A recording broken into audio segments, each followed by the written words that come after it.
We all know the Apostle Paul, or at least we think we do. He's the guy at the head of a big ministry team with a defined mission to spread the gospel across the world as far as Spain, to organize a money collection for the Jerusalem church. He's the guy who believes in Jesus' death as a sacrificial atonement, who sees Christ all over the Old Testament, and who co-writes letters with his companions. Paul is the anchor in church history, the key to biblical authenticity. He is considered to be the earliest witness to Jesus. Supposedly, he wrote real letters written to real people on real occasions. At one time, he was thought to have written over half of the books in the New Testament. He's considered a reliable witness because he is, or calls himself, an apostle. That is, someone actually appointed by Jesus and sent out into the world. Traditional historical criticism manages Paul by whittling down his 14 canonical letters to 7 supposedly authentic or undisputed letters. This condensation is based on things like style and theology, not on hard evidence, such as what Pauline letters were actually circulating and in what form and when.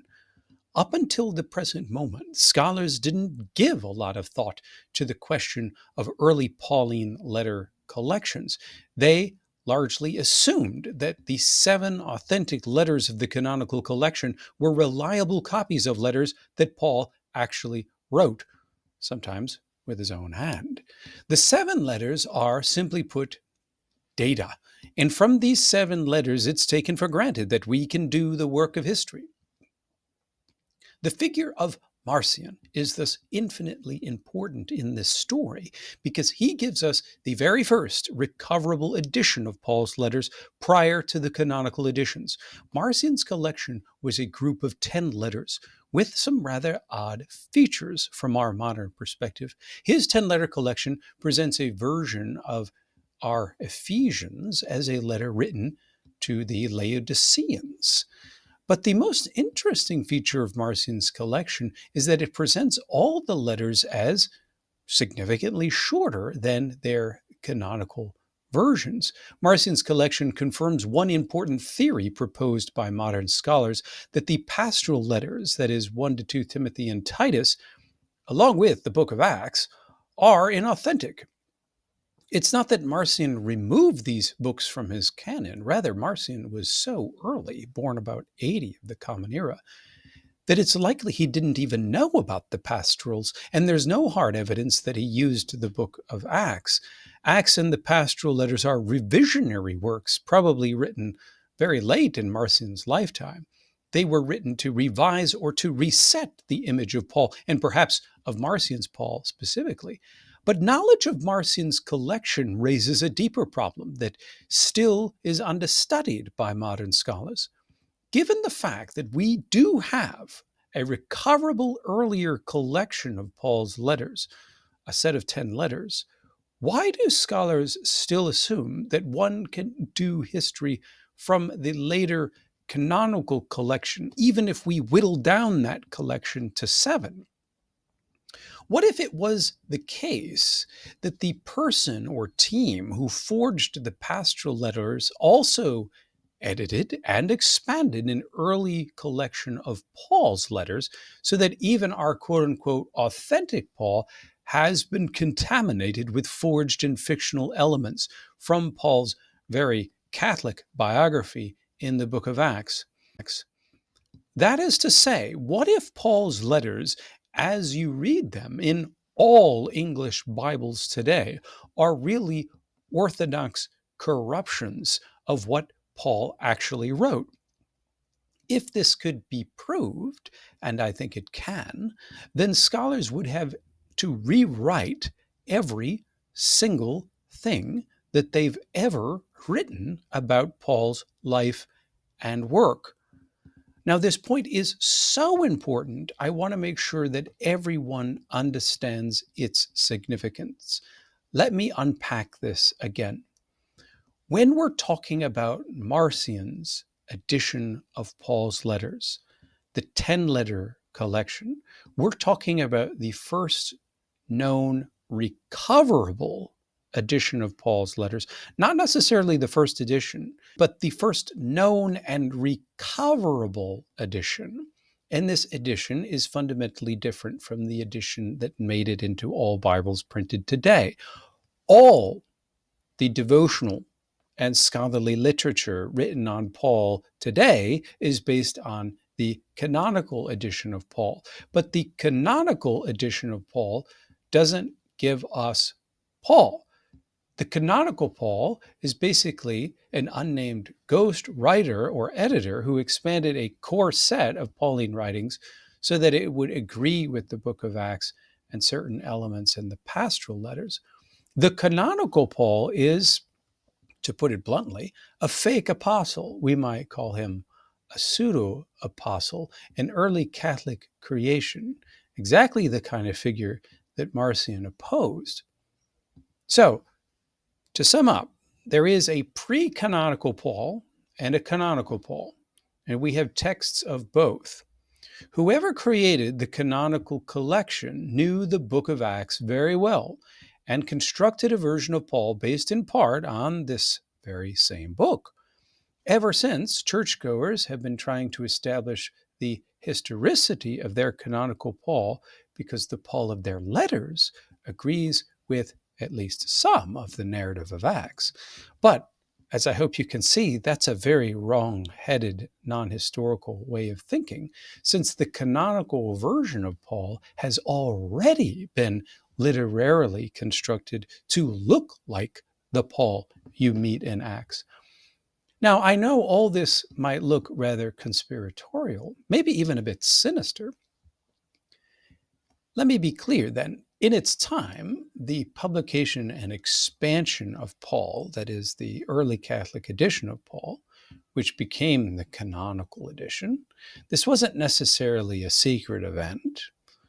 In the mid-2nd century, the early Catholic edition couldn't immediately force out competing and older collections of Paul's letters, but it is the case that by 200 years later, virtually the only edition of Paul that was being copied was the early Catholic edition. It completely dominated the market. Now, admittedly, it preserved some readings from previous editions of Paul, but as a whole, it had superseded all of these editions. And so the competing editions, including Marcion's 10-letter collection, slowly began to disappear. They were labeled and relabeled as inauthentic and incomplete, and so they weren't copied. But now, let's return to the present time and remind ourselves what an exciting time we live in when it comes to the study of Paul. For the very first time in history, we have reliable reconstructions of Paul's letters before they went through the canonical ringer. This is largely due to scholars like Ulrich Schmidt, Jason Badun, and Marcus Vincent. Their editions of Marcion's Paul allow us to take a look at Paul before he became the canonical Paul. They allow us to get back to something more original and authentic. But there's a problem. At the time of filming, at least, the monographs of Schmidt and Vincent only appear in German. Vincent's commentary on Marcion's Paul is over 1,000 pages long, but if you don't read German, you can't read it at all. The updated Greek reconstruction of Badun, which he published after his English translation, has still not appeared in English. So unfortunately, only scholars who know ancient Greek and modern German can access any of this most recent material. And that's in part why I'm offering a brand new live course taught by me this January 2026, where I'll be introducing students to Marcion's Paul. Essentially, we'll be reading line by line the core letter in Marcion's collection, Galatians, which he prioritized and put first. The book of Galatians is arguably still the best introduction to Paul, his sense of mission and his message. Now, a fair warning, Marcion's Galatians is significantly different from the canonical edition, and thus significantly different from anything you've read before. And it's really important for you to understand why. It's not because Marcion was a Thomas Jefferson before his time, editing the New Testament with the scissors. It's because Marcion had a text of Galatians earlier than what's in your canonical Bibles. So in my course, we'll be comparing this earlier text of Galatians with canonical Galatians. We'll also be comparing the most recent reconstructions of Marcion's Galatians so that you can understand how the reconstruction process works and, very importantly, which reconstruction is most reliable. For those who know a little Greek, this will be an excellent opportunity to practice it based on a real text.